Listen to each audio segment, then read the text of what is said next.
All right, man. Welcome back. And tonight we have a few topics we're going to talk about that some of our men were looking for answers for, or some things they're working on in their own lives to improve, looking for some nuggets, looking for some things maybe you can relate. Maybe you're a hardworking man that is looking for different ways. And the first thing I want to talk about is lighting the fire, lighting the passion.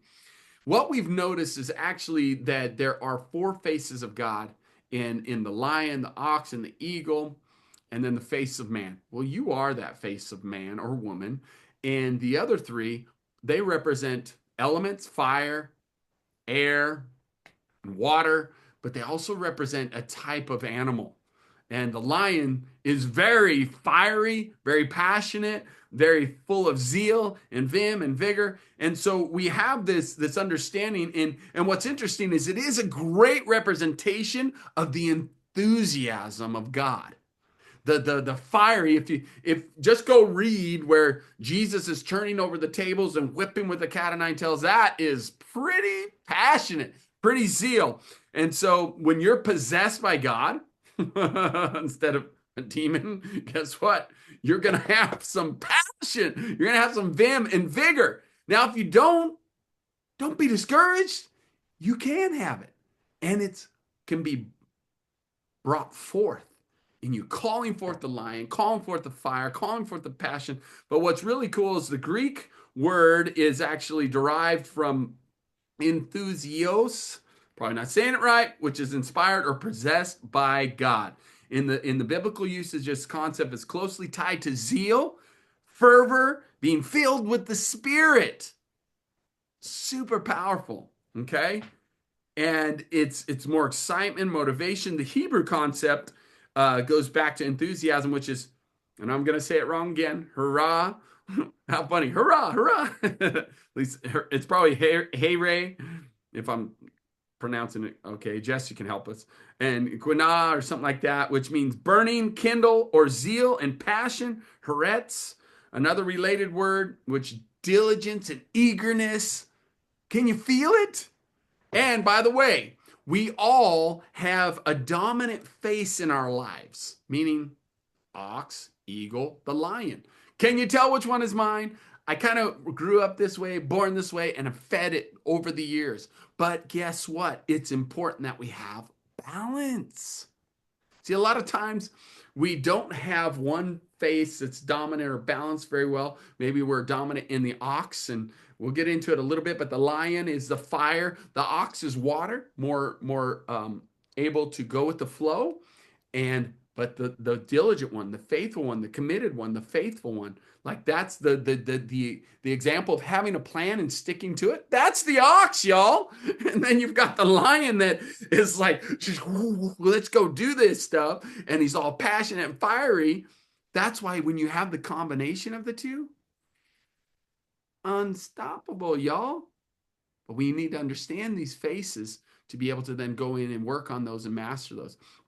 But I'm going to tell you, if you are lacking maybe one or the other, it's probably because of some sort of experience you went through with that fiery lion type personality, or that potential water, just congenial, go with the flow kind of ox, and you have judgment towards them. Some experience that you had in your life that was not very beneficial. Maybe you're an ox and you had a lion just burn up all over you because let's see, an unrefined lion is going to step all over you on the way to the top. That's just how they do when they're not refined. So, of course, if you're this ox that likes to partner with people and you try to partner with a lion that's unrefined, he's probably going to use you as a stepping stool to walk up the corporate ladder or walk up his success ladder.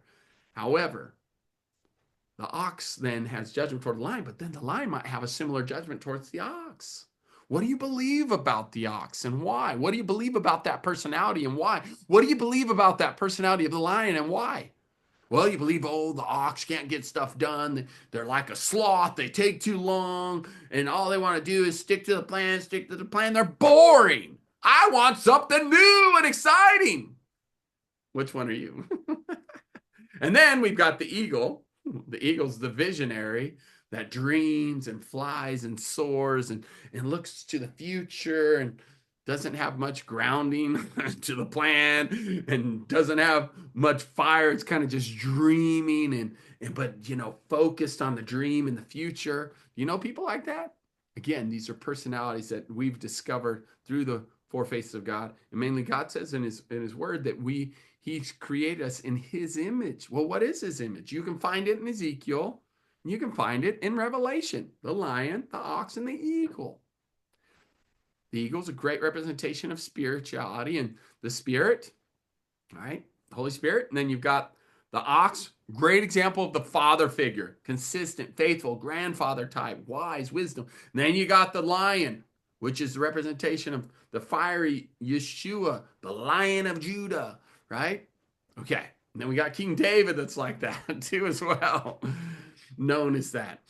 Okay. So, but I want you to ask yourself that question.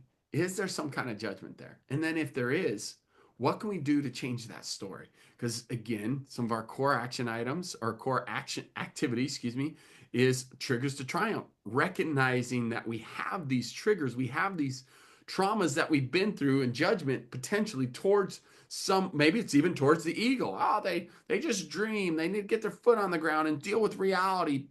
We got to keep them grounded, right? Again, what I believe is God said we're created in his image. So we have all three of them in us.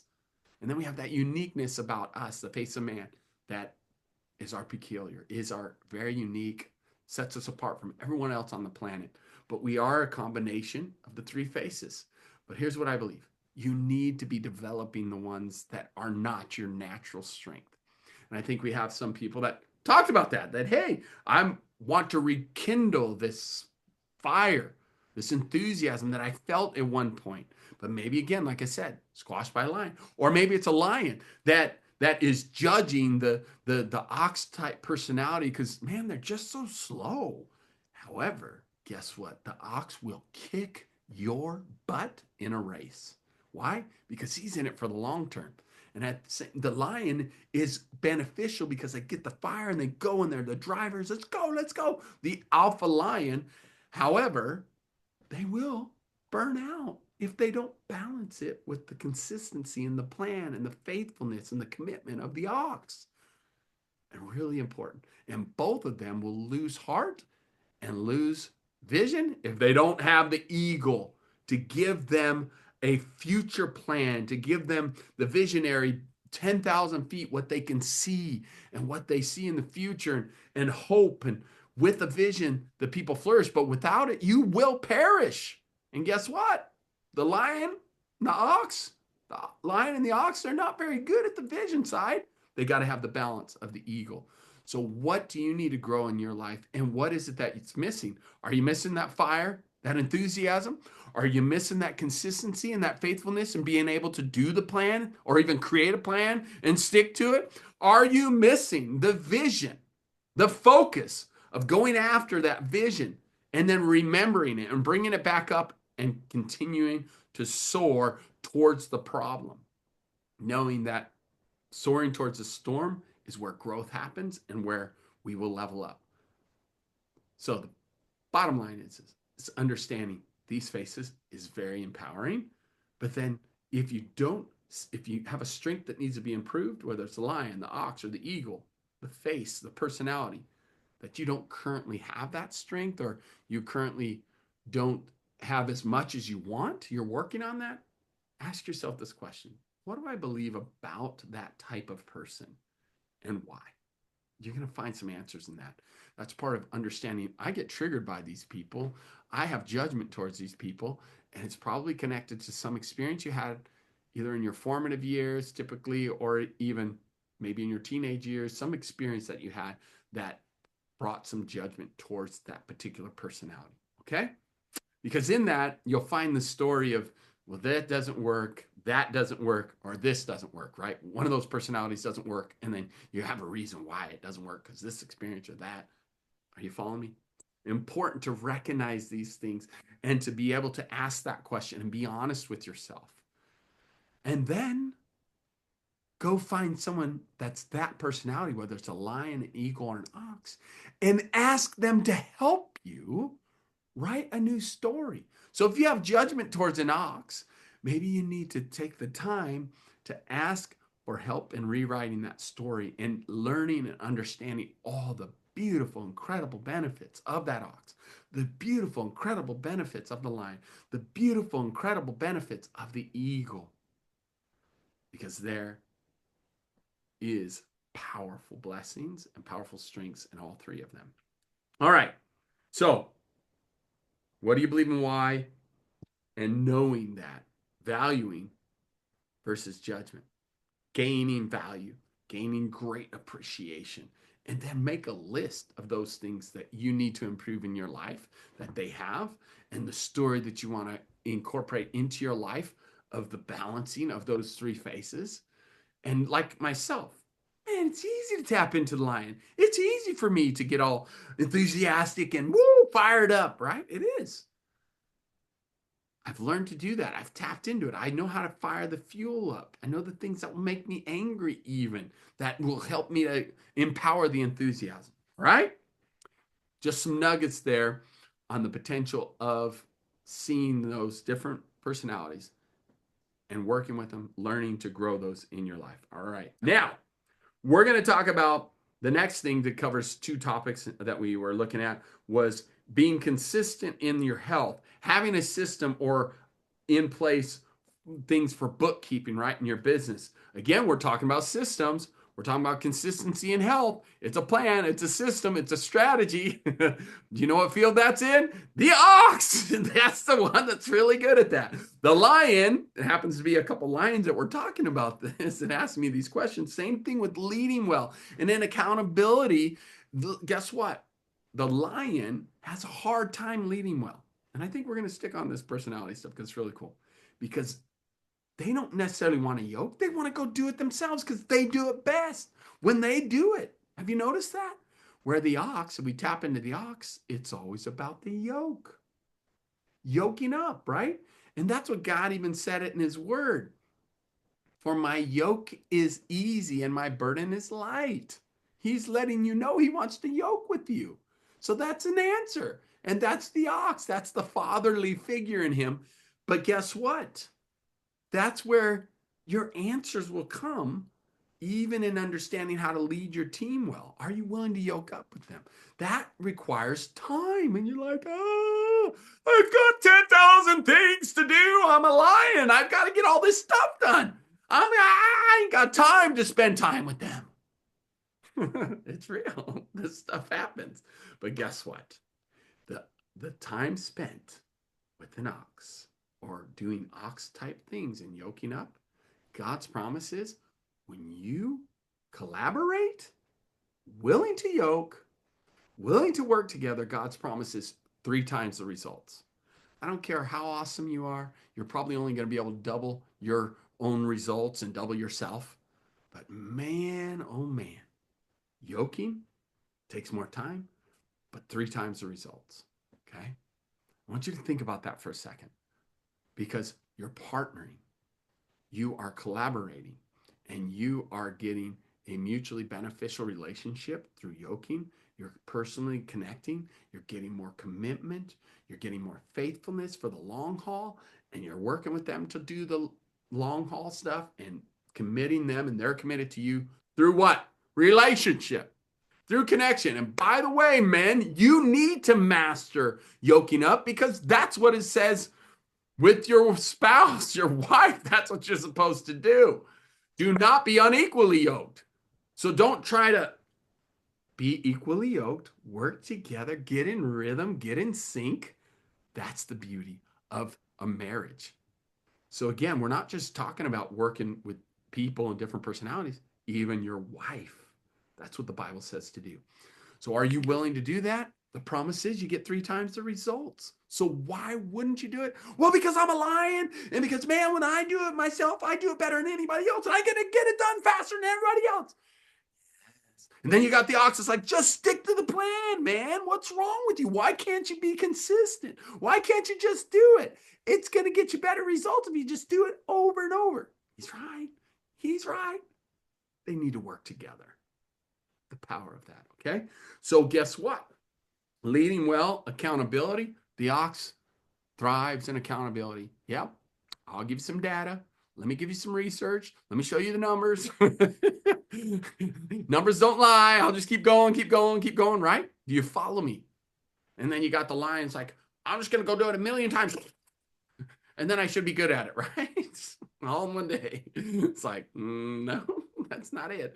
But good try. You're firing, you're going. Way to go. That's why the combination is super powerful, okay? So leading well, having accountability, and knowing that, am I willing to be accountable? Am I the example? See, that's what's hard for a lion, right? Because yoking is saying, I want to work directly with you. I want to show you how I do it. That's accountability. So are you willing to be a leader that will be accountable up to people mentoring you? That's kind of like easy. It's like, yeah, because I want to learn from them. What about down? Now, that sounds terrible, but it's real. They call them, your associates or insubordinates, people that you are training up and leading. Are you willing to even be accountable to them? Because that's part of the example that we have to set as leaders to say, hey, I'm working on this. First of all, they'd see, whoa, he does have weaknesses. Because guess what? They do. And so if you're willing to be vulnerable and say, hey, I have this weakness, will you help me? Hold me accountable to this. And guess what? The ox is going to be amazing. He's going to be like, yeah. And by the way, if you don't have a combination of these three faces, you're probably pretty challenged in your business because it needs balance. It needs that fire, it needs that consistency, and it needs the vision and the ability to keep us moving towards that vision. Keep us, we see a storm and the lion's like, oh, I gotta run. I don't like storms. And the ox is like, yeah, let's get out of here. And the eagle's like, no, let's go. Keep going towards that storm because they know instinctually that before they hit that storm, they'll rise above it. That's what's in them. Lion doesn't know that because he's a lion. The ox doesn't know that because he's an ox, but the eagle knows it. The bird of prey, top of the food chain, right? The only bird of prey that doesn't look back, go do your research, before it attacks the prey. So with confidence, the eagle goes after the target more than the lion, more than the ox. They have focus. They can see their target from miles away. The benefit of the three is super powerful. So are you willing to be accountable as a leader? And then being consistent, having a plan, having a system in place. They're out there. Are you willing to ask the question? Chances are, as lions, again, they don't necessarily want to yoke. They're lions. But we have to invoke and pull forth the ox in us, because God says we're made in his image, and ask for help. Yoke up with someone who does know how to set the plan. Yoke up with someone who does have a plan already in place, whether it's health. And by the way, the why. We must see the why. Guess who's good at that? The eagle, the visionary. We must have a why, a target to go towards, because that's essential for us to get the results and to continue on. You will want to quit. You'll burn out as a lion. You'll have your head down, trudging at the plowing as an ox. And then you're going to look up and go, now, where are we going? If you don't have the visionary involved too. The eagle is essential. We must have that as well. Why? Because I have to know, why am I doing, what's my purpose? What's my vision? What's my target of why I'm doing the health thing? Are you doing it to lose weight? Well, I guarantee, let me just let you in on something. Even going hard for an hour, really intense, like CrossFit training, you're probably, depending on your metabolism and your weight, most of the time, you're probably only going to burn like 400 or 500 calories. Guess what? You have to do that 7 times before you even lose 1 pound at 500 calories, because 1 pound is 3,500 calories. So if you're thinking weights and working out is going to help you to lose weight, oh, it's this, the mentality and discipline of not eating too many calories. Some of you I've given the formula to. I'd be glad to give it to you as well. Again, if you want it, just hit me up and I'll send you a message of how many calories you need to get used to eating to weigh the certain weight. Jesse weighs a certain weight because he eats that many calories on a regular basis. I weighed a certain weight, 300 pounds. I was eating probably over 3,000, probably about 3,300 calories every single day to maintain 300 pounds, no matter how much I worked out. It's a numbers game. And so now that I only eat about 200, 2,300 calories, guess what? I'm dropping down from 250. There's a correlation. 2,500 calories a day is about 250 pounds. It's just an easy thing to remember. If you want to weigh 200 pounds, eat about 2,000 calories. Women, if you're eating 2,000 calories, you're going to gain weight to 200 pounds over time, right? So you probably, if you want to weigh 140, probably about 1,400 calories. I'm just saying, it's amazing how simple it really is. God designed our body this way. And, health and wellness people make it difficult. Why? So you'll buy their products. Get the shortcut. I got a free version for you. There you go. But the point being with that is we're talking about health. Why am I sticking to the health thing? Why am I wanting to do exercise? What's the why behind it? Because if your why is not big enough, you're not going to stick to the plan. So if I create a plan of health, like, I'm going to work out 3 times a week. Why? For me, I have a why. I want to be strong. I'm 48 years old. This year I'll be 49. And I'm going to be pushing 50. And guess what? I'm going to be healthy. I'm going to be strong, right? I still want the guns, even at age 50. I want to be able to do push-ups, sit-ups. I want to be able to run. Why? What's my why? Defend my family. Come at me, bro. You know what I'm saying? Like, I want to know that if I am in a situation that I can defend my family, well, guess what? I've got to keep up the strength.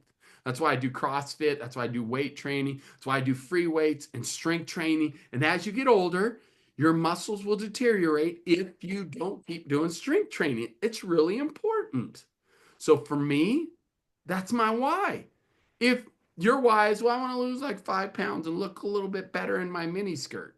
If you're wearing a mini skirt, we got an issue. This is a guy's call. But I'm just saying, for even women out there, maybe guys, you want to be able to take your shirt off. That's one of my things, is look really good without my shirt on and be super pumped with a 6-pack and abs and stuff. But guess what? There's a nice 6-pack under there, but it's covered up by too many calories. That's the reality. So once I get down to about 230, I could probably be able to see my abs. I can see them a lot more than I was at 300 pounds. So this is the reality. What are your goals and why? Because if your why is big enough, you're going to stick to the plan, y'all. You're going to ignore some of those hard days, those hard feelings, and you're going to do it anyways. So that's one of the things I would challenge you with. If you're not accomplishing things or staying accountable or sticking to the plan, your why is not big enough. Revisit why you're doing it and then invoke that why. Be like, I can't. I got to raise my standards. I can't not work out. Because if I don't work out this week, I may be weak. And then if someone attacks me and my family in the streets and I can't even last more than 5 seconds because I'm out of shape and I'm weak, and then how would I live with myself? Do you see how I'm exaggerating and creating such a big deal out of it? Yeah, because I want to get fired up and say, that will never happen to me. Do you follow me? The enthusiasm, the consistency, the vision, all that I just described. You included all 3. The emotions, the passion, the vision. Do you follow me? It's super important that we create and understand those to get results and go after it. I think I covered most of it. The plan is a big deal. Even a system in place for bookkeeping. Why do you want to do that? What's the benefits of it? What's the reward? What's the punishment and what's the reward? That's going to be your biggest driver. It'll cause you to want to move up and level up in excellence. And also give a little fear of like, yep, I don't want to lose money, or I don't want to be broke, or I don't want to have to file bankruptcy. Do you follow me? Like, we want to look at both sides of it. That's going to help you get both the reward and the consequences if I don't do it. That's a good formula. Are you following me? And then the final thing, benefits of family business, the good, the bad, the ugly, really quick. It is not easy, but I promise you it's so worth it, and it can be epic. And it starts with me knowing who I am. It starts with me being able to connect with my bride. If you can master that relationship of connecting with the person that you sleep with, she sees all your faults and all your shortcomings, and you can still get in the flow and in sync with her to do business with her, game over. I'm telling you, it's a beautiful thing. But it is about knowing who I am, not being codependent, right? There's a difference between yoking with someone and being codependent. Way different. I don't need you. I want to work with you. I want to yoke with you because we can get better results working as a team. We can scale, we can duplicate when we collaborate and work as a team. That's the beautiful thing of teamwork and in yoking together. If you can master that in your marriage, I'm telling you, family is super beneficial. The pros and the cons. The cons is it does take time to work on these skills to master that. But I'm telling you, if you can do it in your marriage and learn to even have a voice in your marriage, learn to be a good example in your marriage, learn to let your wife be heard, let your husband be heard, let your spouse be heard, but yet you also be heard and also not take offense when they speak their truth in that moment and their current understanding, maybe even about you because of the experience they had with you when you were younger, whether it's your parent, your aunt, your uncle, a family member that you want to work with, and they see you a certain way. That's not who I am anymore. And I want to challenge you with that. Your confidence has been shaken because of things you did in your past. And guess what? That's not who you are anymore. You've got to believe that. Again, going back to the triggers, but also going back to the fact that you've been disciplined. You're doing the Epic 30. You've worked on your MVP. You know your mission. You know your personal mission, your personal vision. You know what's peculiar about you. Those three activities you will continue to utilize in your life for the rest of your life. You are not the same person you were years ago when you made that mistake with your family member. I speak from experience. I did make a lot of mistakes when I was younger. I did go from here and there and didn't have consistency. I did go here and there and didn't have the vision. Just here and there, trying new things. Everything's cool. Like a cat, right? Gets distracted by a mouse. It's real, or a little toy. That happens with the lion. So we got to have all three balancing us to get the best results. So there are many benefits, but it's much easier to not work with your family. But if you decide to, I promise you, there's no one that's going to be more loyal to you in the long run. It's awesome and it's real. God bless you. I hope this was beneficial. I hope this was amazing. Just my passion came through, but also that there was some good nuggets here for you to apply to your life and go out there, take action, get results. Your legacy is waiting for you to take action. And when you do, I assure you, God will get behind you because your heart is to help, your heart is to love well, and He'll refine you as you go. Just go do it and know that we're here to support you and love you in the process.